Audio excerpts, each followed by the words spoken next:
Welcome to Mega nine TV. NTR జిల్లా Tiruvuru municipal chairman ఎన్నిక ఉత్కంఠంగా మారింది. ఎన్నికలపై ఇరు పార్టీలు ధీమాలో ఉన్నాయి. 17 మంది వైసీపీ కౌన్సిలర్లు ఉండగా చివరి వరకు వైసీపీతో ఎంతమంది కౌన్సిలర్లు ఉంటారో తెలియని పరిస్థితి నెలకొంది. మున్సిపల్ చైర్మన్ మాదే అని టీడీపీ అంటుంది. మున్సిపల్ చైర్మన్ ఎన్నిక ఈ రోజు జరగనుండటంతో ఎలాంటి అవాంఛనీయ సంఘటనలు జరగకుండా పోలీసులు పటిష్ట బందోబస్తు ఏర్పాటు చేశారు. మైలవరం ఏసీపీ ప్రసాద్ ఆధ్వర్యంలో 120 మంది పోలీసు సిబ్బందితో పటిష్ట బందోబస్తు ఏర్పాటు చేశారు.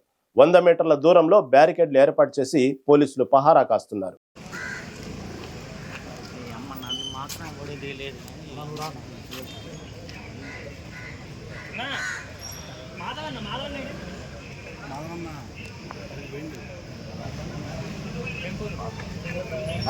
పోలీసులు